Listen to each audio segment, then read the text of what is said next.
Shalom Aleichem, on est dans l'histoire, plus ou moins un peu l'histoire de Hanouka.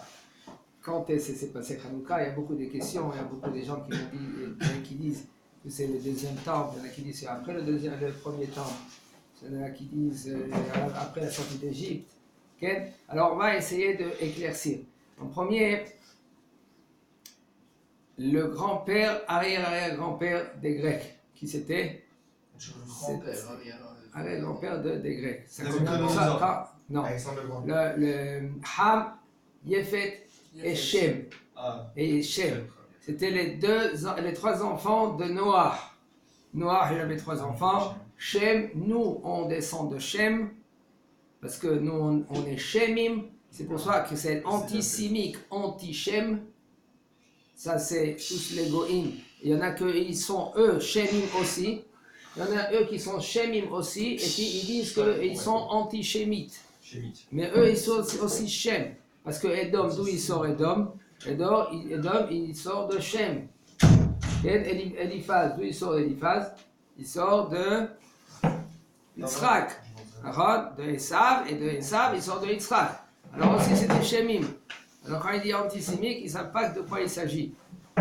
Alors maintenant, lui, Noah. Comment? Amalek aussi. Non, Amalek.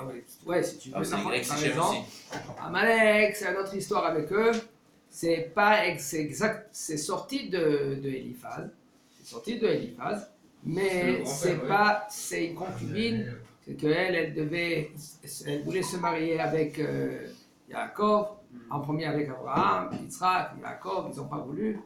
Comme ça, il dit le Rabbi Israël Sava. Et ils n'ont pas voulu. Pourquoi? Parce qu'elle avait un côté très négatif, Shoreshra, et c'est pour cela qu'ils n'ont pas voulu se marier avec elle. Mais ils disent, ça va, il dit qu'il pouvait se marier et pas se marier. Comme il a fait Moshe Rabbeinu avec Malka, la reine de Couche. Il s'est marié, il ne s'est pas marié. Il était marié, mais il était sur le papier, comme on dit. Mais en fin de compte, et comme ça il devait faire aussi Abraham, Yitzhak et Yaakov. Et à cause de cela, qu'est-ce qui s'est passé? Parce qu'ils l'ont renié, elle, comme elle voulait, elle c'était une des filles des princes d'Égypte. Non, ils n'ont pas accepté. Elle est partie chez qui? Elle est partie chez Eliphaz. Et elle s'est mariée avec Eliphaz, elle est sortie à Amalek. Et tout cela pourquoi?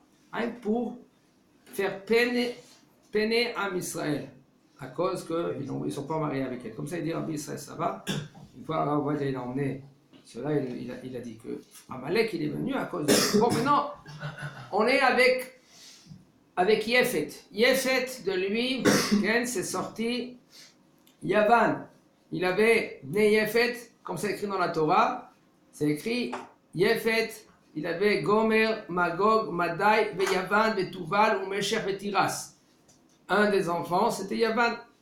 Et les Grecs, ça a commencé, la royauté grecque maintenant, de la royauté grecque, elle s'est divisée en deux parties. C'était avant, il n'y avait pas des rois. Ils ont voulu arrêter de faire les rois. Alors il y avait Atuna et Spatra. Entre parenthèses, Spatra, c'est le sport, il vient de Maintenant, Atuna et Spatra, c'était deux sortes de cultures. Atun, c'était ceux-là, Athènes, exactement, que eux, ils ont pensé philosophes. Et il y avait 4 philosophes qui étaient parmi eux. C'était Socrates, Platon, Aristote. Il y avait encore un autre, bon, ils disent ici pour l'instant, 3, il dit le Rab ici. Et il y avait, ça c'était de Atun. Et de Spatra, c'était, qu'est-ce qu'il faisait? C'était les guerriers. C'est-à-dire que dès qu'il naissait l'enfant, il le prenait avec, il regardait, si maintenant cet enfant-là, maintenant il veut, si maintenant cet enfant-là, maintenant il va grandir, il va être costaud, qu'est-ce qu'il faisait? Il le laissait, il le mettait tout de suite à l'armée. Et si maintenant cet enfant-là, il voyait que lui, il ne va pas être costaud, il va être frileux, il le prenait, il le laissait maintenant dans le champ, et là-bas il mourait. Non, et les lions, ils les mangeaient. Okay. Mais non, il y avait la guerre entre les deux. Okay. C'est quoi la source c'est quoi? C'est la Gemara? C'est dans la Gemara qu'on voit ça, tout ça? Oh, ça c'est maintenant. Il y a un livre qui s'appelle Yossifoun. Il y en a qui disent que c'est aussi dans la Gemara. Il y a des petits. C'est quoi Yossifoun? Yossifoun, c'est un midrash. Non. Yossifoun, c'est un Kohen juif. C'est un Kohen juif qu'il était parmi après les Grecs, parmi les sages des Grecs. Et il était aussi parmi les Juifs. Alors il a écrit deux livres. Je ne sais pas comment on le dit en français. Yossifoun, peut-être c'est ça. Alors c'est Machloket. Est-ce que Yossifoun, on tient compte de ces histoires? C'est oui ou non? C'est Machloket dans les Chachamim, tout cela. Okay? La plupart des tranches pour dire oui ou non. On ne s'appuie pas à 100% dans ce là. C'est sûr. Hein? C'est pas un coffret, il disait qu'il y avait des gens qui ouvraient les portes pour le Beth Amikdash, ne s'ouvraient pas tout seul. Je ne sais pas exactement, mais il y en a qui disent que oui, il était bien, il y en a qui disent qu'il n'était pas correct. Alors, ça, c'est une discussion dans les Chachamim. Selon Yossifoun, est-ce qu'on prend compte sur ce livre-là? Parce qu'il a des dates, il a des histoires, qu'est-ce qui s'est passé? Il raconte lui-même que lui, il était avec ceux-là qui se sauvaient des Grecs, il rentrait dans les grottes. Parce qu'en Israël, ils se sauvaient des Grecs, qu'est-ce qu'ils voulaient faire les Grecs? Les Grecs, ils ont voulu pas tuer un Israël, ils ont voulu assimiler un Israël. Les Romains, c'est autre chose. Les Romains, ils ont voulu tuer un Israël. Mais les Grecs, ils ont voulu assimiler, ils ont voulu annuler Avodat Beth Amikdash, Shabbat, Brit Mila, Chodesh, etc. Maintenant, on revient maintenant à Atoun et Spatras. Spatra, on a dit, c'était une côté que eux, qu'est-ce qu'ils faisaient? Ils faisaient rien que les guerres. Et Atoun, qu'est-ce qu'ils faisaient? Ils faisaient rien que la philosophie. Maintenant, ils avaient les guerres entre les deux. Il y avait le roi de Mogdon, il s'appelait Philippe le roi de Mogdon. Parce qu'il aussi il faisait partie des Grecs, de Mogdonia. Maintenant, Yossifoun, lui, qu'est-ce qu'il raconte? Il raconte que le roi Mogdon, un des jours, il est parti à faire la guerre. Et voici que parmi de ses sages à lui, que lui c'était un Égyptien, et que lui c'était le pharaon de l'Égypte. Qu'est-ce qu'il a fait? Pour pas qu'on le tue, il s'est déguisé en sage, il s'est rasé la tête et il s'est faufilé vers les sages des Grecs et il est rentré, il a réussi à rentrer vers le palais des Grecs du roi, tout cela. Il a conseillé au roi. Maintenant, quand Philippe le roi il est parti en guerre, soi-disant il s'est déguisé comme une sorte de serpent, il partait dans une grotte comme ça, il faisait une sorte de sorcellerie, comme ça il dit Yossifoun, et il a séduit la reine. Et elle croyait que, maintenant elle est tombée enceinte, elle est venue vers lui, elle a dit, c'est un dieu, c'est pas un dieu, qu'est-ce qu'il va faire maintenant? Le roi il va revenir, il va voir que maintenant, et lui il ne pouvait pas avoir des enfants, qu'il y a un enfant, il va la tuer, et à lui aussi. Alors lui, il lui a dit, c'est bon, n'aie pas peur. Qu'est-ce qu'il a fait? Il s'est mis encore, il est parti dans la grotte, et il a fait encore la sorcellerie, et il a fait comprendre dans son rêve que ça, c'est un enfant qui va sortir, ça va être un garçon, et c'est un enfant des dieux. En fin de compte, cet enfant-là, il était spécial qu'il est né, et c'était Alexandre, il l'a appelé Alexandros.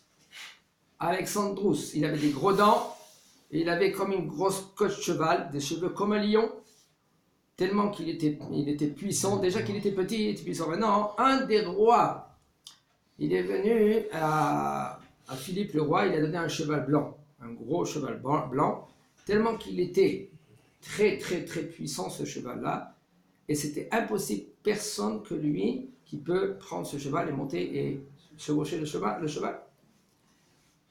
Et voici que le roi il rêve. Ça c'est Yossifoun. Maintenant je reviens dans l'histoire. Et le roi il rêve. Qu'est-ce qu'il rêve le roi? Il voit qu'il y a quelqu'un qui va prendre le cheval, chevaucher le cheval. En fin de compte, Et celui qui va chevaucher le cheval, il va être le roi de Mogdon. Non, il n'a pas raconté l'histoire, le rêve à personne.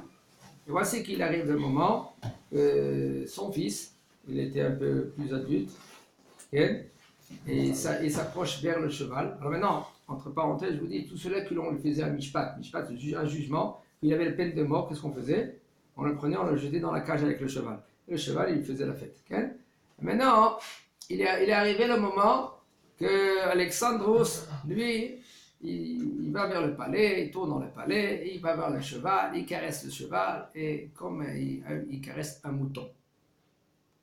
Et doucement, il s'approche vers lui, et il ouvre la cage, il monte sur le cheval, et il commence sans selle, sans rien du tout, il commence à chevaucher le cheval. Maintenant, tout le monde, ils sont venus vers le roi, ils ont dit, oh, ton fils, qu'est-ce qu'il a fait aujourd'hui? Il était très content, Philippe.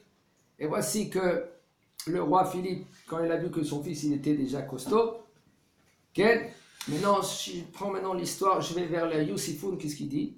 Que lui, il a le sorcier là, qu'en fin de compte c'était le vrai père de Alexandros. C'est licencié. Alexandros, il a dit à son père, qu'il ne savait même pas que c'était son père en premier. Viens, on y va vers le fleuve, parce que je veux te raconter quelque chose. Mais le sorcier lui-même, il a vu, par sa sorcellerie, que son fils va le tuer. En fin de compte, ça s'est passé comme ça, il est parti vers le fleuve, et il a pris une grosse pierre, Alexandros, il a cassé la tête, et là-bas il est mort. Maintenant, quand lui il est monté, Alexandros Mogdon, et elle a dit, maintenant la reine, il a dit, où est le sorcier? Et ben, il a dit, il a fini son discours dans ce monde-là. Et elle a dévoilé que c'était son papa. Top. Maintenant, on revient à l'histoire ici. Ça, c'était un peu je jongle dans qu'est-ce qu'il dit aussi faux et qu'est-ce qu'il dit ici.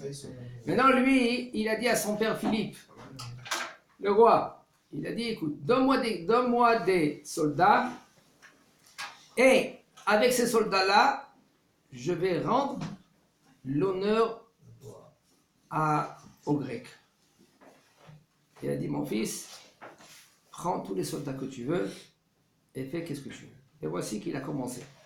Alors maintenant, son but, c'était quoi? Parce que les Perses, c'est eux qui gouvernaient tout le monde entier. Et maintenant, une fois, les Perses, ils ont envoyé, tous les années, ils envoyaient des shlichim. Tous les années, ils envoyaient des shlichim vers tout le monde entier, et même vers Atout, vers Mogdon. Maintenant, donnez-moi de l'argent. Ils viennent les shlichim, ils les envoyaient avec leur cheval, et on veut maintenant l'or et l'argent. Et voici qu'Alexandros Mogdon, qu'est-ce qu'il a dit? Il leur a dit ce jour-là, avant, quand Philippe le roi, il n'avait pas un enfant, alors il y avait une poule, elle pondait des œufs d'or. Maintenant qu'il a un enfant, la poule, elle ne pond plus des œufs d'or. Alors ils ont compris que Alexandros Mogdon, lui, il commence à faire la révolte. Et ils sont partis. Bon, le roi, pour l'instant, des Perses, il était à souk avec les autres guerres, alors il n'a rien parlé, mais il attendait. Maintenant, Alexandros Mogdon, il a commencé à faire ses guerres. Maintenant, doucement, il est arrivé maintenant, son but en premier, c'est d'arriver aussi à Jérusalem. Mais pourquoi il est parti vers Jérusalem? Il dit aussi qu'il est parti vers Jérusalem parce qu'il y avait les Kasdim. Les Kasdim, c'est eux qui ont voulu détruire le Beth Amikdash. Qu'est-ce qu'ils ont fait? Ils ont chauffé Alexandros. Ils ont dit, les Juifs, c'est un peuple qui ne veut pas s'annuler. Les Juifs, ils veulent faire leur fête à eux, ils veulent faire leur loi à eux, ils ne veulent même pas maintenant faire qu'est-ce que même tu vas les conquérir, ils vont même pas t'écouter. Alors maintenant, il avait la rage, il est venu vers Jérusalem. Maintenant, quand lui, Alexandros Mogdon, il est venu vers Jérusalem pour transmettre au Kasdim, faites tout ce que vous voulez. Donc après, il y a aussi lui, avant de partir vers Jérusalem, il est parti vers Jéricho. Les Kasdim, ils l'ont aidé pour conquérir pas Jéricho, Tzor. Tzor, c'est le Liban. Et de là-bas, il est venu vers Jérusalem. Maintenant, avant d'arriver vers Jérusalem, de la nuit, il va dormir. Et dans la nuit, qu'est-ce qu'il voit? Il voit quelqu'un qui est habillé en blanc. avec une épée, il lui met autour de son cou. Il a dit, dis-moi, pourquoi tu vas y aller maintenant vers le Beth Amikdash? Si tu touches le Beth Amikdash, la tête, je la touche avec mon épée. Ça veut dire qu'il lui fait la shrita. Il a dit, mais pourquoi? Je ne savais pas, je ne suis pas venu maintenant pour détruire. Il a dit, promets que tu ne touches pas, je te lâche. Bon, il se réveille, le réveil est passé, et il va avec les Gazdim vers Jérusalem. Maintenant, ils sont venus vers Shimon HaTzadik. Shimon HaTzadik, c'est Ben HaTzadik, ils l'ont dévoilé que maintenant, qui c'est qu'il arrive avec tous ses soldats? Alexandros. Qu'est-ce qu'il a fait Shimon HaTzadik? Il a pris tous les Pirkei Keuna. Pirkei Keuna, c'est les jeunes des Kohanim. Il les habillait tout en blanc. Lui, il est venu avec une torche. Alors maintenant, lui, il vient de Jérusalem. Mais Alexandros Mogdon, il arrive avec tous ses soldats. Et dès qu'ils arrivent un en face de l'autre, Alexandros Mogdon, il descend du cheval, il se prosterne devant Shimon HaTzadik. Maintenant, tous ces soldats, ils disent, tu te prosternes devant celui-là. Il dit, écoutez, grâce à qui je gagne des guerres, grâce à ce bonhomme-là que je vois pendant toutes les guerres, je le vois en face de moi, et c'est grâce à lui que je gagne. Ah, c'est pas dans mes rêves, il dit. Je le vois pendant la guerre, je voilà, comme ça il disait. Maintenant, il est rentré à Jérusalem. En fin de compte, avant de rentrer à Jérusalem, il a dit, en fin de compte, je ne veux pas détruire Jérusalem. Il a dit, mais nous, on sait qui c'est qui t'a chauffé pour venir à Jérusalem. C'est les Kasdim, ils étaient avec Alexandre Mogdon. Alors il a dit, Alexandre, il a dit, faites qu'est-ce que vous voulez. Qu'est-ce qu'ils ont fait les Chachamim? Ils étaient là-bas, tous les Kohanim. Ils ont appris les Kasdim, ils les ont pris, ils les ont attachés au queue de cheval, la queue de cheval. Et ils ont parti jusqu'à Agrizim là-bas. Et là-bas, ils ont détruit leur temple, parce qu'eux aussi, ils ont un temple dans Agrizim, le mont de Grizim. Et voici qu'ils sont rentrés à Jérusalem. Alexandre Mogdon, il est rentré à Jérusalem, il a vu la gloire de Jérusalem, il a vu le Beth Amikdash, et il a donné beaucoup d'argent pour construire même une statue et mettre la statue là-bas. En fin de compte, ils lui ont dit, Shimon Metzata, il a dit que je peux pas, nous on n'a pas le droit de mettre une statue dans le Beth Amikdash, mais si tu veux, tous les enfants aînés qui vont naître cette année, des Kohanim, alors là, on va les appeler Alexandros. Il était très content, et il a donné encore beaucoup d'argent, et ils ont dit, maintenant cet argent, on va donner aux pauvres de Jérusalem. Il était content, et il est parti vers où? Vers l'Égypte. Pourquoi il accepte ton argent? Ouais, on peut accepter l'argent des Goïm, on peut accepter, mais pas très. C'est vrai. On peut oui accepter. Il faisait même les Goïm, il faisait des sacrifices même dans le Beth Amikdash. Au Beth Amikdash. Oui, bien sûr. Incroyable. Okay. Maintenant, lui, Alexandros, qu'est-ce qu'il a fait? Maintenant, il est en paix avec Jérusalem. Il a beaucoup aimé la culture juive. Et là, Alexandros. Maintenant, il va vers Shimon HaTzadik. Il dit maintenant, il y a le Nesher Agadol, les Perses, l'aigle, c'est les Perses. Est-ce que lui, il va conquérir les Perses ou non? C'est ça, c'est le, comme on dit en hébreu, Aegos Akaché.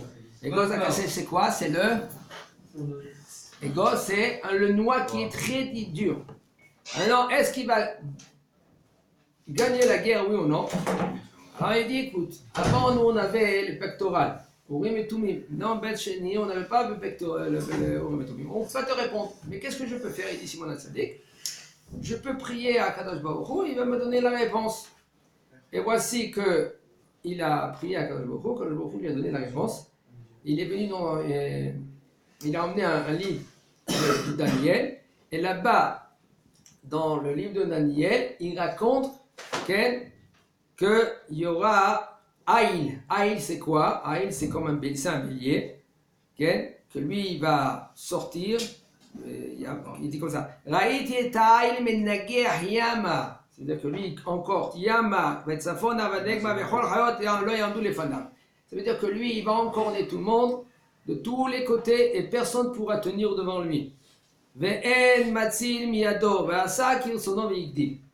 Et maintenant, il a grandi. Mais après, il va dire, et il va voir un Tséphir, plus loin, il va dire, un Tséphir, et il lui dit qui c'est le Haïl. Le Haïl, c'est les Perses, et toi, tu es le Tséphir, et tu vas lui casser les cornes. Et là, il a donné, Ve'haïl asher haïti bala karnaim, c'est qui? Malché, Madai ou Paras. Ça, c'est les rois de Madai et de Perse. Ve'atzefir asaïr melech Yavan. Ve'akeren agdola asher ben enav, que le Tséphir, que lui, il a une corne au milieu. Okay? Et ça, c'est le premier roi des Grecs. Et lui, il va casser les deux cornes du haïl, du bélier. C'est quoi le Tséphir? Tséphir, c'est comme une sorte de... comme un licorne, voilà. Ça veut dire, mais c'est pas un licorne, c'est un izim. Sphère izim, ça veut dire, un izim, c'est des béliers, un bélier. Un bélier, non pas un bélier, comme on dit un chevreau. Chèvre, un mouton, chèvre, un chevreau, qui a une corne. Et lui, qu'est-ce qu'il va faire? Il va casser les deux cornes du bélier. Et qui c'est le sphère? C'est toi-même. Il était très content, et il est parti vers où? Il est parti vers l'Égypte. Là, quand il est parti en Égypte, il a commencé à voir que la culture du Mizrach, c'est l'Ouest, non? Eh bien, eux, ils font une culture bizarre. Alors il a dit, bon, moi je veux essayer, lui il veut essayer de mélanger les deux cultures. Et ça s'appelle la culture de hellanistite.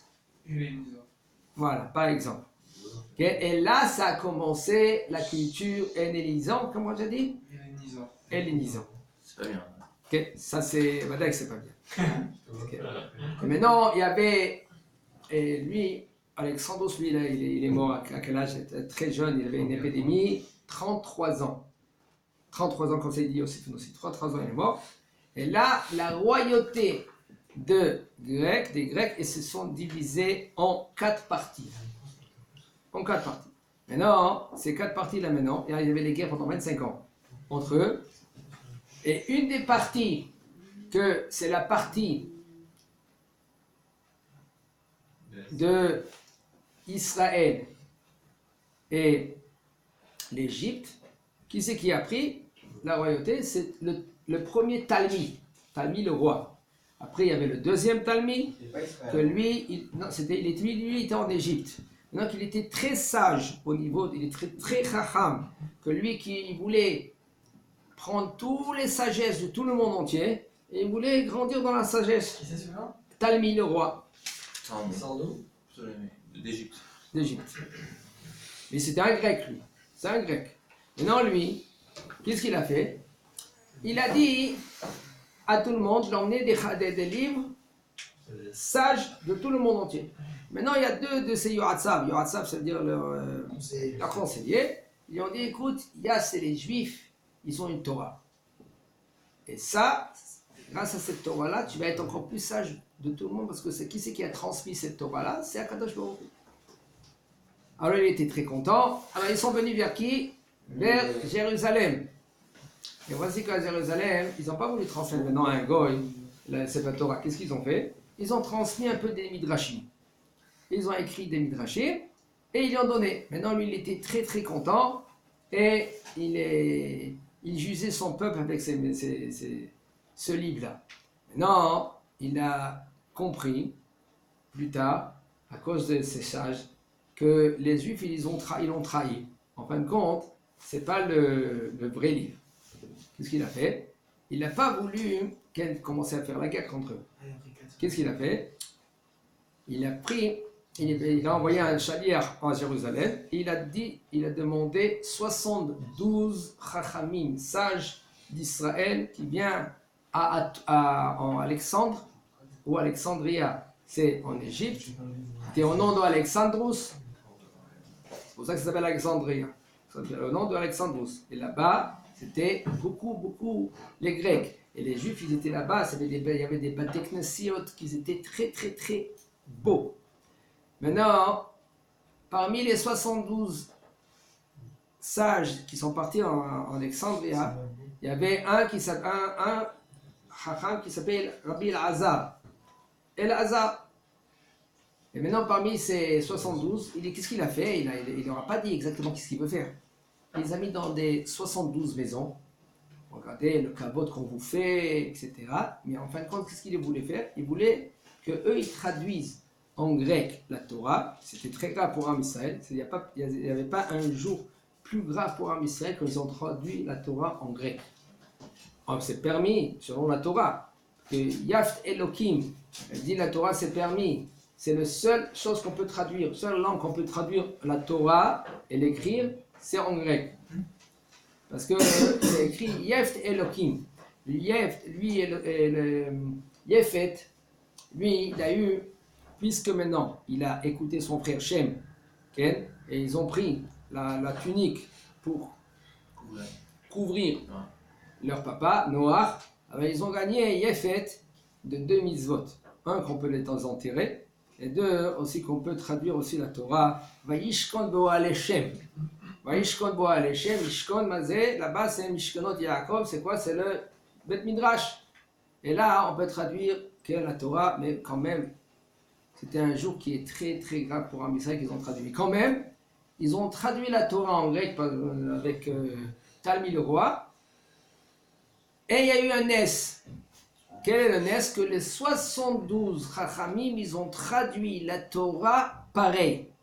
Alors lui, il voulait voir si maintenant vraiment ils vont traduire comme il faut. Arrête, c'est écrit dans la Torah, Bereshit bara Elohim et Hashem et Haaretz. Qu'est-ce qu'on dit? Bereshit, c'est Bereshit, que lui qui l'a créé, Hashem Yishmor, Kadosh Baruch Hu. Alors maintenant, si tu traduis comme ça, qu'est-ce que tu comprends? Que qui c'est qui a créé qui? C'est pas Kadosh Baruch Hu qui l'a créé, Bereshit, au début. Et là, c'est Bereshit, c'est soi-disant quelque chose qu'il a créé Elohim. Alors, qu'est-ce que c'est écrit? Comment ils ont traduit? Ils ont traduit au commencement. Elohim, au commencement, il a créé la terre, la ciel, le J'ai entendu qu'ils ont tous changé des parties. Oui, aussi pareil que cela, aussi tous les partis qui avaient des problèmes. Et quand même, le Nes, il était que tout le monde, ils ont traduit à la même façon. C'est ça le Nes. Okay. Maintenant, Baruch Hashem, quand ils ont traduit toute la Torah. Maintenant, on traduit Art Scroll, il traduit en toutes les langues, la Torah. Mais pas la Torah écrite. La Torah, ils l'ont écrit en grec. La Torah, dans le parchemin, ils ont écrit en grec. Ça, c'est son enclave. Non, c'est pas la même chose. Maintenant, le problème, il était, et ça commence tout le temps de cela. Quel est le problème? Le problème, il est que ça commence le problème de nous, Am Israël. Am Israël, il y a tout le temps des rigolos. Tout le temps, il y en a qu'eux, ils veulent faire mieux, bien. Ils ne veulent pas rester pachout. Pachout, c'est simple. Okay? C'est pas pachout d'être pachout. C'est pas simple d'être simple. Alors, ils veulent tout le temps copier du monde entier, la culture du monde entier. Ils ne veulent pas rester avec les lois de la Torah. Alors là, ils ont commencé à faire, ça s'appelle les Mityavnim. Qu'est-ce que c'est les Mityavnim? C'est des juifs qui ont commencé à être dans la culture grecque. Ils commencent à faire le sport, et puisqu'on commence à faire le sport, il y a un problème, parce que le sport, il faut le faire sans habit. Comment ça s'appelle? Gymnose. Vas-y, nose, c'est nu. Tu fais du gym, nu. Donc il y a un problème, parce que nu, c'est différent des autres. Pourquoi? Parce que eux, ils ont la orla, toi tu n'as pas la orla, tu as la brit mila. Maintenant, qu'est-ce qu'ils faisaient maintenant? Et je lui faisais mon cher Beorlato, faisait Issour, l'âme de la Torah. Donc il y a carré dans cela. Mon cher Beorlato, mon cher Beorlato, ça veut dire qu'il fait descendre la orla pour pas qu'il a la brit mila. C'est-à-dire qu'il transgressait la Torah. Et il commençait à faire des théâtres, de rentrer dans les sports, dans leur culture. Et c'est ça le problème, c'est ça que ça a commencé. Ou en Israël, même en Alexandrie, avec les Grecs, tout cela. Oh, maintenant, je ne vais pas rentrer dans tous les détails, qu'est-ce qui s'est passé, que même parmi les Juifs, qu'ils gouvernaient à Jérusalem. Pourquoi? Il s'appelait Yosef. Yosef Amoches, que lui prenait des Juifs, il prenait de l'argent pour transmettre maintenant aux Grecs. Mais en fin de compte, il prenait la moitié chez lui et la moitié auprès des Grecs. Maintenant, quand les Chachamim ils ont compris que lui prenait la moitié dans sa poche, qu'est-ce qu'il faisait? Il ne donnait pas, il commençait à tuer des gens. Et tout le monde, ils avaient peur de lui. Ok? Maintenant, les Grecs, et moi j'abrège parce que ça c'est une histoire qui est très très longue, c'est pas d'un an ou de 10 ans, c'est des années. Qu'est-ce qu'ils ont voulu faire les Grecs? Les Grecs, ils ont voulu, en premier, tous ceux-là qu'ils n'ont pas voulu. Que Antiochus, maintenant il est arrivé, le roi Antiochus. Quand le roi Antiochus, lui, il a mis son statut, il a conçu son statut, il a dit tout le monde doit se prosterner vers la statue. Celui-là qui maintenant il ne se prosternait pas vers la statue, on le tue. Ils ont fait les xérotes. Quel est les xérotes? Shabbat, Brit Mila et Kiddush HaChodesh. Kiddush HaChodesh c'est quoi? Tous les fêtes, ça dépend de Kiddush HaChodesh. On voit quand la lune elle doit sortir, et là ça devient Rosh Chodesh, etc. Tous les fêtes, ça dépend de Kiddush HaChodesh, okay? Etc. Il y avait des décrets, il y a l'histoire de Hana et Shivat Banea, Hana et ses 7 enfants, comment ils ont pris un par un, du plus grand jusqu'au plus petit, un par un, prosterne-toi devant la statue. Non, il y a un Kadosh Baruch Hu dans ce monde, on se prosterne devant un Kadosh Baruch Hu. Qu'est-ce qu'ils ont fait? Il est tué. Jusqu'il est arrivé le dernier, il était très très petit. Et après, il a dit une phrase, il a dit un pasouk, et après, en fin de compte, il a tué. Il y avait des juifs qui étaient très très pieux, que ces juifs-là, ils se sauvaient de Jérusalem, ont tué les gens comme des fourmis. Qu'est-ce qu'ils faisaient? Ceux-là qui voulaient être sauvés en Torah Mitzvot, ils se sauvaient dans les grottes. Qu'est-ce qu'ils faisaient maintenant les Grecs? Ils jetaient, pour voir dans la grotte, si le moins il y a des juifs ou il n'y a pas des juifs, ils jetaient maintenant un bois plein de fumée, et les gens ils s'étouffaient dedans, et ils sortaient là-bas et ils les tuaient un par un. Ils faisaient mamash. Ça c'est les cas de Bar Korva. Non. Bar Korva ça n'a rien à voir, c'est à la fin. Bar Korva c'est à la fin du temple, du premier temple. Du deuxième temple, excuse-moi, deuxième temple. Avec Beitar. Bar Korva c'était le roi de Beitar. Beitar elle a été détruite 3 ans après le Bet Amikdash.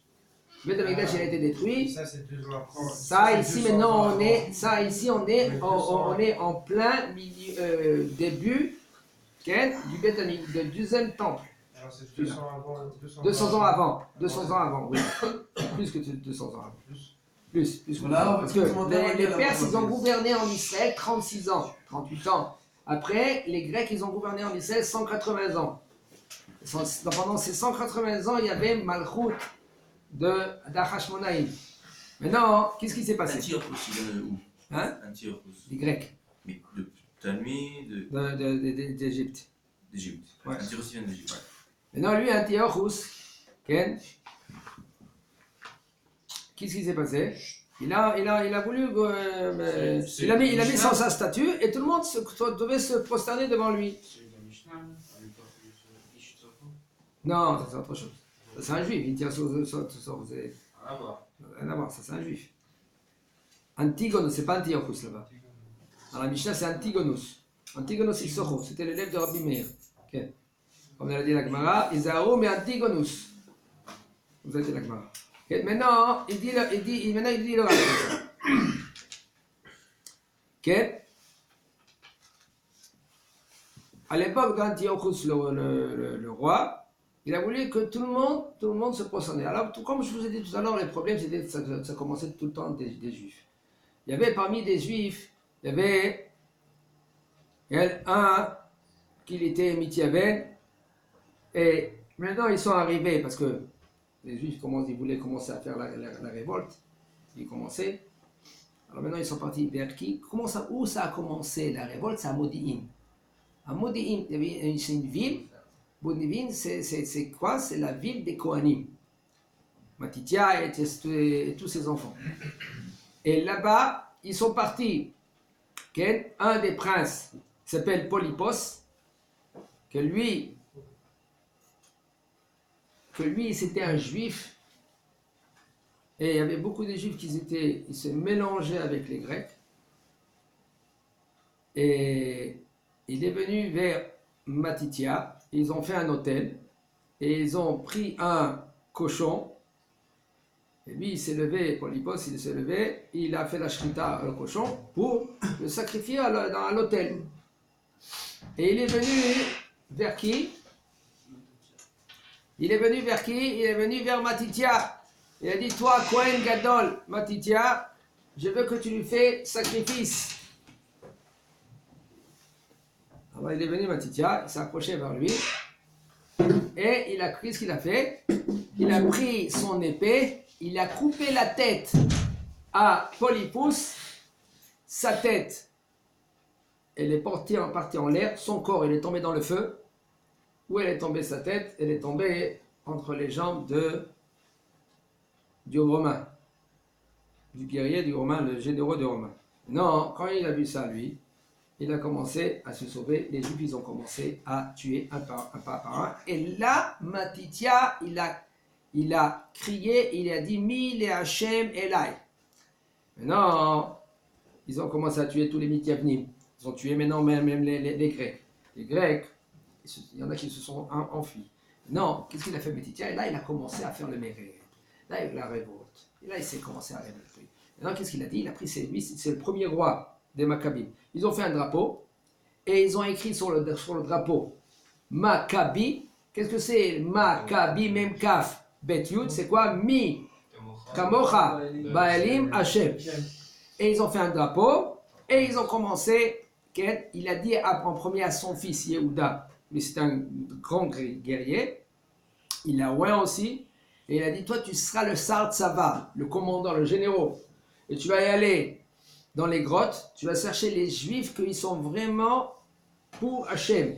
Et là, il a commencé à construire un petit Tzava armé. Et il rentrait dans les villes où il y avait les Midianites, il tuait les Midianites. Maintenant, tous les guerres qu'il faisait Yehuda, c'était, il dit, un des Mefarshim, il dit, c'était des guerres qu'on pouvait, en premier bataille, qu'il faisait des techniques extraordinaires, incroyables, comme les techniques de Yehuda. Comment lui, maintenant, il gagnait les guerres. Maintenant, il y avait, pareil que les techniques, il y avait Akadosh Baruch Hu, celui qui faisait la guerre. Une fois, quand il est venu vers un des rois, Bagris, il est monté, qu'il était dans la montagne en haut, il est rentré, il a pris tous les soldats, il a traversé tous les soldats grecs avec son épée, et après il est venu, il a tué. Maintenant, quand il est arrivé là-bas, il a pris son épée, avec son épée, là maintenant il faisait tous les guerres. Yehuda, lui, c'était un des... Après, il est devenu roi, c'est un des troisième rois. Okay? Parce qu'après Matithia, quand lui, il est nifta, il a pris tous ses enfants, et là, il leur a dit, maintenant, on va faire la guerre, Milchemet Hashem. Okay?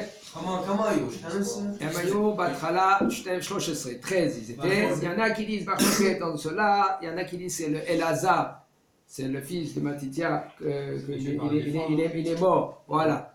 Il y en a qui disent comme ça, qu'il est mort quand ils ont fait la guerre avec les Grecs, la première guerre. Et là, il a tué un éléphant pour que les Grecs qui sont en haut ils tombent. Alors maintenant, il était très rapide, il a glissé sous l'éléphant, il a coupé le ventre. Maintenant, tout, c'est les excréments, tout ce qu'il a dans son ventre, l'éléphant, il est tombé sur lui, il est mort. Comme ça, ils disent, ils étaient mamash dans la tête. Mais Yehuda, il est mort bien après qu'il était roi, il est parti dans une guerre. Et Am Israël ne pouvait plus, parce que Yehuda, c'était un guerrier qu'on ne pouvait même pas s'imaginer. C'était bien après. Et que tout le monde entier, ils avaient peur des Hashmonaïm. Ils avaient peur. Même les Romains. Après, on verra quand les Romains ils sont venus. Tout ça a commencé bien plus tard. Que après les Romains ils sont venus, ils n'étaient pas contre nous. C'était parmi les Hashmonaïm, il y avait des guerres entre eux, qui c'est qui va être le roi. Après, c'est la descendance des Hashmonaïm. Et après, qui c'est qui a tué les Hashmonaïm? C'est un des Avadim, qui est Ordus, l'esclave des Hashmonaïm. Et c'est lui qui a entendu une voix céleste. Il a dit que celui-là qui va se révolter maintenant aujourd'hui contre son Adon, ben lui, il va être le roi. Il a entendu sa voix céleste, et là, il a commencé à faire la fête. Il est parti vers les Grecs, vers les Romains, et là-bas, il a demandé à être le roi, et ils lui ont donné. Maintenant, on revient chez nous, à l'époque des Grecs. Ils étaient 13 en tout juifs, mais après, ils étaient 3000, et là, ils ont fait la guerre contre les Grecs, et là, maintenant. Non, le Bagris c'était après. Combien il a tué comment? Hein? Il a été avec l'épée, il a fait tac, tout ce qu'il a fait. Satan Ishmael, quand le c'est lui qui a fait la guerre, il dit comme ça, le Malvin, il dit que son épée, il partait seul. Maintenant, Baruch Hashem, ils sont arrivés dans le Beth Amikdash. Et dans le Beth Amikdash, ils ont trouvé le Beth Amikdash qui n'était pas détruit, mais il était, par exemple, il y avait des barrières. Ils ont fait 13 pratsot. 13 ouvertures, les Grecs. Ils ont c'était assous maintenant, parce qu'il y avait la Touma. Dans le Misbéach, ils étaient obligés de casser le Misbéach avec un non-juif, que lui qui croit encore dans Avodah Zarah. Alors, lui, il le casse, et après, ils l'ont reconstruit. Maintenant, pour faire de la kata à Menorah, impossible d'allumer la Menorah. Pourquoi? Parce que la Menorah, elle n'est pas là. Les Grecs, ils ont volé la Menorah. Qu'est-ce qu'ils ont fait? Ils ont commencé à faire la Menorah en premier avec le métal et ils l'ont entouré avec du bois. Quand on dit ou devant, dans le Beth Amikdash, mais dans le Hatser. Hatser, c'est dans la cour. Comme ça, ils ont allumé. Maintenant, les Mekoubalim, ils disent que quand ils ont trouvé les Hashmonaïm, la fuite d'huile. Les Mekoubalim, ils disent que c'est la fuite d'huile de Yaakov Avinu. Que Yaakov Avinu, lui, il est revenu pour Shnei Pachim, comme ça il dit Rachid sur place. Il a oublié 2 Pachim, 2 fuites d'huile, ou dans Ma'avar Yabok. Et de Ma'avar Yabok, il les a pris, il les a emmenés. Après, là-bas, il y avait la guerre entre lui et entre Esav. On parle de Esav, donc on a Sao Shel Esav, c'était l'ange. Et cette huile-là, il est resté dans le bâton de Yaakov Avinu pendant toutes les années, et après, jusqu'à les Hashmonaïm. Les Hashmonaïm, là, ils ont trouvé cette huile d'huile. Al-Pi Alacha, c'était mouta de allumer la Hanoukia, la menorah avec de l'huile même tamée. Parce que Touma ou Trabetsibou, la Touma, c'est parmi quand il y a le Tzibou. Même s'il y a un Tzibou qui est tamé, ils peuvent rentrer dans le Beth Amikdash, ils peuvent faire un sacrifice. Et là, ils n'ont pas voulu les Hashmonaïm. Pourquoi? Une des raisons, ils ont dit, quand on veut commencer quelque chose, il faut commencer comme il faut.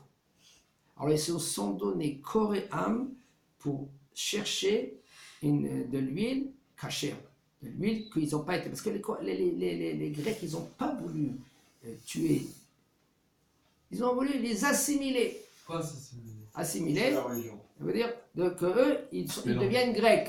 Comment tu dis en anglais? Okay? C'est vrai, c'est le même mot.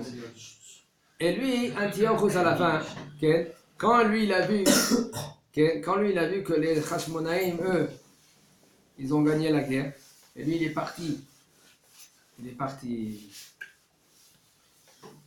en dehors d'Eretz Israël, dans le chemin, lui il a fait un vœu. Qu'est-ce qu'il a fait un vœu? Il a fait un vœu, il a dit que si maintenant Akadosh Baruch Hu, il lui donne, il fait la Brit Mila, il lui donne maintenant il revient en paix à sa ville. Alors là, qu'est-ce qui s'est passé? Akadosh Baruch Hu, lui maintenant il va être juif. Il devient juif. Il fait la Brit Mila, il se rend juif. Antiochus. En fin de compte, qu'est-ce qui s'est passé?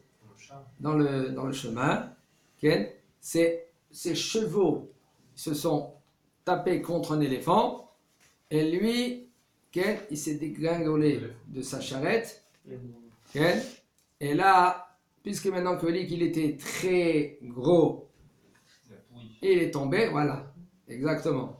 Il est tombé, et là, il était gravement blessé, et doucement, il commençait à pourrir. À quel écart il est mort d'une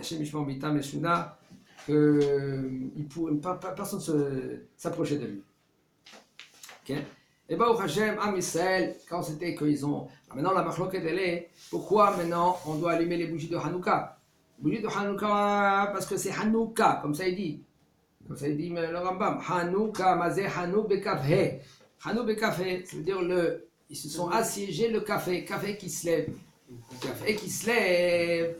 Elle est venue cette date-là devant Akadosh Baruch Hu. Quand est-ce qu'elle est venue cette date-là devant Akadosh Baruch Hu? Alors, quand est-ce? Personne ne sait. Café qui se lève, le Mishkan, il a été construit. Mais pas encore ouvert. À Shiloh. Construit. Non, c'est Shiloh. Elle a été construite à Kafé. Kafé, ça veut dire qu'il se lève, on devait le mettre debout, le Mishkan, quand on était dans le désert. Donc, qu'est-ce qu'ils ont fait? Qu'est-ce qu'on a? Ils ont fait à Israël. Ils ont dit, quand est-ce qu'on va l'inaugurer? Comment? L'inaugurer. Comment? L'inaugurer. Comme tu as dit, les actes Hachem. Et qu'est-ce qu'ils ont fait? Et ils ont attendu jusqu'à le premier Nissan et les Rachesh Hashvatim, chacun il fait un sacrifice. Maintenant le café Nissan, il est venu devant Akadosh Baruch Hu, il a dit maintenant on devait inaugurer le Mishkan, le café qui se lève. Akadosh Baruch Hu lui dit n'aie pas peur, je vais te récompenser. Quel était ce jour-là? Il lui a donné Kaf et Nissan pour que Am Israël, tous les années, on allume la Hanoukia grâce à le Nes qu'il a fait. Maintenant, on dit le Nes, il était quoi? Hanouka, Hanoui Café. Mais non, en fin de compte, le Nes, il n'était pas là-bas. Le Nes, ce n'était pas parce que avec la guerre. Il y en a des poskim qui disent que c'est la guerre. Mais il y a des poskim. C'est quelle date à Modine, à Emos? Hein? C'est quelle date qui a tué Matatia de. Ça, c'est bien, un tout petit peu bien avant. Je ne sais pas exactement la date. Mais la question qu'elle se pose, qu'est-ce qui s'est passé à l'époque? À l'époque, avec Matitia, Yehuda, Jonathan, Shimon, Yohanan, ils ont fait Benaaforu. Et je rentre un peu pourri. Benaaforu, c'est quoi? C'est qu'il y avait la Gdusha qu'elle a convaincre. Elle a vaincu. Comment? Convaincu. Hein? Quoi? La Touma. C'est ça, c'est quoi? C'est la force de la Gdusha. C'est ça qu'ils ont voulu maintenant faire les Maccabim. Qu'est-ce qu'ils ont voulu faire les Maccabim? Aïe. Les Maccabim, ils ont voulu quoi? Les Hashmonaïm, ils ont voulu quoi? Que la Gdusha, c'est elle qui prend sa place. C'est elle qui prend sa place. En fin de compte, dans le monde entier, il y a quoi? Il y a la guerre entre la Gdusha et la Touma. La Gdusha et la Touma, c'est tout le temps la guerre. Maintenant, ça dépend du juif, parce que lui, le juif, il a la Bechira. Le juif, il a la Bechira, ça veut dire le choix ou de mettre la Gdusha dans lui, ou Haz Shalom, Hachem Ishmor, que la Touma, c'est elle qui prend place à la Gdusha. Maintenant, c'est la guerre, elle est constamment. Constamment. La guerre, elle est constante. Tout le temps, du matin jusqu'au soir. Le bonhomme, il veut dormir, il veut rester au lit. La Touma, il dit reste tranquille, dors encore. Dors encore. Kriyat Shema. Le Zohar Kadosh, il dit celui-là qui ne fait pas Kriyat Shema dans son temps, Nikra Nazouf. Hashem Ishmor. Un homme qui ne se lève pas le matin comme il faut à la tfila, Hashem Ishmor, c'est grave. Pourquoi? Sa tfila, elle ne monte pas en haut. peut-être elle va monter pas plus haut que le plafond. Mais est-ce que c'est vrai que le Zohar dit que celui qui a la Tzedam après Abahamot, il est Chayav Mita? Non, c'est faux. Ouais. Okay, on invente beaucoup de mémoires au nom du Zohar Kadosh. Okay? Le Zohar Kadosh il a dit ça. Je ne sais pas quel Zohar qu'ils inventent les gens. Alors, il faut voir. Non, il faut voir qu'est-ce qu'il y a dans les postes. Alors c'est pour cela, toute la guerre, elle est quoi? Elle est la Gdusha contre la Touma. Et c'est ça le choix qu'il a entre les mains le juif. Le juif, il a tout le temps cette guerre constamment, tous les jours, Gdusha et Touma, dans son foyer, dans sa vie. Si maintenant un homme, lui, il ne se prend pas en main, si un homme, lui, il ne se met pas dans le chemin de la Torah, ben, Shalom, c'est la Touma qu'elle va faire tomber la Gdusha.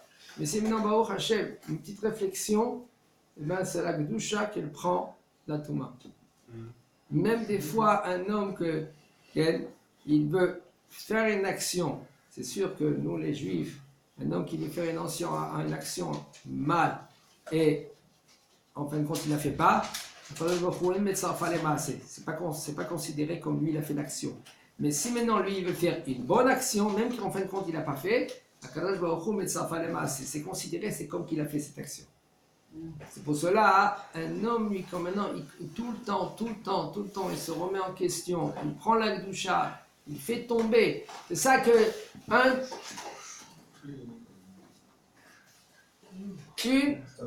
des chants Hanouka, qu'est-ce qu'ils disent? Banou Chosher les Garesh. Quel Chosher qu'on parle? Qu'on veut enlever le Chosher. Chosher c'est quoi? C'est l'obscurité. C'est ça qu'est-ce qu'on dit?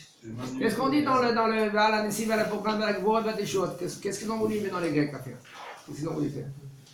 L'archir et Olam. Vas-y, l'archir et Olam, obscurité le monde. Et jusqu'à maintenant, l'obscurité il est encore là. La gymnastique elle est encore là. Le sport. On parle pas maintenant sur ça. On parle pas. Le monde entier, tout ce qui te sépare de la Torah, c'est anti-Gdusha. Tout ce qui se fait, il t'approche de la Torah, ça c'est Gdusha. Alors maintenant, dans le monde entier, les Grecs, jusqu'à maintenant, il y a la guerre. Les Grecs, ils sont encore là. Les Grecs, ils sont pas, même qu'ils sont venus après les Romains, mais la guerre avec les Grecs, ils sont encore là. Tous les jours, les Grecs, eux, ils veulent obscurité. Maintenant, le Grec, c'est le Médina Shakel.